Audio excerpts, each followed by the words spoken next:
Josh Marquesi, the production manager, by the way. I just remember being tremendously excited by this script. It was my favorite play during the PPF last year, and I am so excited to see it on our stages. We've been working on it, developing designs and ideas for the world of the play, and I think this is going to be our opportunity to show the work that we've done and to get this wonderful cast started on rehearsals. Before we get going, though, I do want to introduce our artistic directors, one of whom is doubling as director on the show. So let's let Martin talk first. In this case.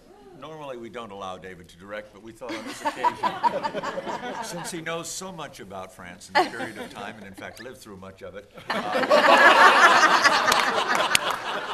we thought we'd turn him loose on it. So Dave, take it away. Well, what a wonderful compliment.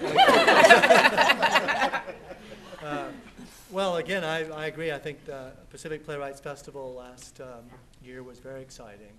So I'm just very excited about being able to work on this piece. It's a marvelously theatrical play, the kind that we always enjoy at South Coast Repertory, and in particular, something that I'm particularly attracted to as a director. And as we've gotten more into it, just to realize what an extraordinary woman that Emilie du Châtelet was in her time in the 17th century. She was probably one of 20 people in the world that knew calculus, which at that time was a very new, major discovery. An extraordinary, powerful intellect, great mind, a great appetite for life. This script marks a big turning point and kind of an exciting rise in my personal vision and voice as a writer, and certainly in a career and kind of the maturity of growing up in American theater, and to have this be a commission and then to go through Pacific Playwrights and now to be here is kind of an amazing and wonderful road.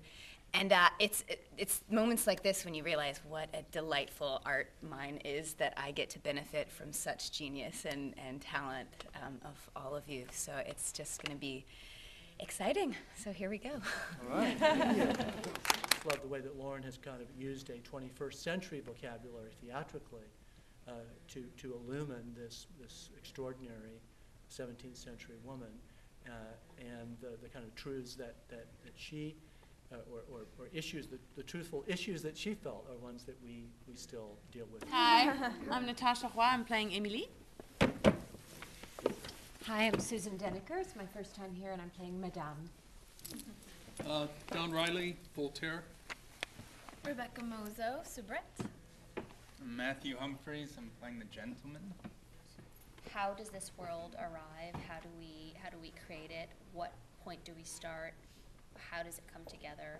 We talked about the idea of sort of starting with nothing or as little as possible, and Emilie sort of calling the world into being sort of through her imagination. So instead of sort of starting with the theater there, kind of calling it into life as she sort of recognizes where she is and what's happening to her. I really wanted to find a way to integrate the love and philosophy chalkboard idea, all the writing that's so wonderful that gets done on the set, into something that was sort of a fundamental part of the picture, the stage picture.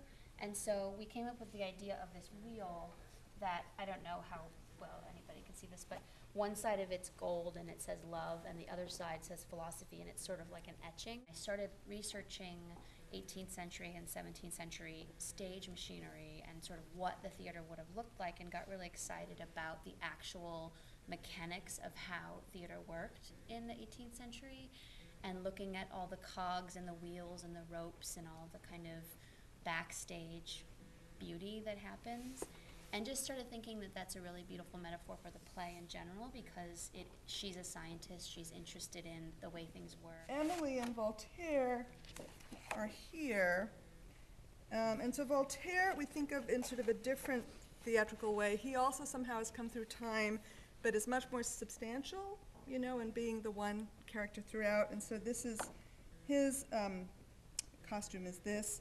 He would have his wig and not, so he might go back and forth in terms of whether or not he's wearing his wig in certain scenes.